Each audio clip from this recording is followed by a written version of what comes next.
جانداروں میں سب سے بدتر اللہ کے نزدیک وہ لوگ ہیں جو کافر ہیں، سو وہ ایمان نہیں لاتے۔ جن لوگوں سے تم نے صلح کا عہد کیا ہے پھر وہ ہر بار اپنے عہد کو توڑ ڈالتے ہیں اور اللہ سے نہیں ڈرتے، اگر تم ان کو لڑائی میں پاؤ تو انہیں ایسی سزا دو کہ جو لوگ ان کے پس پشت ہوں وہ ان کو دیکھ کر بھاگ جائیں۔ عجب نہیں کہ ان کو اس سے عبرت ہو۔ اور اگر تم کو کسی قوم سے دغابازی کا خوف ہو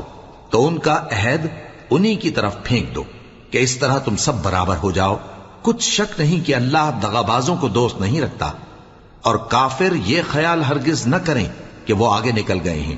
وہ ہمیں عاجز نہیں کر سکتے۔ اور جہاں تک ہو سکے فوج کی جمعیت کے زور سے اور گھوڑوں کے تیار رکھنے سے ان کے مقابلے کے لیے مستعد رہو کہ اس سے اللہ کے دشمنوں اور تمہارے دشمنوں اور ان کے سوا اور لوگوں پر جن کو تم نہیں جانتے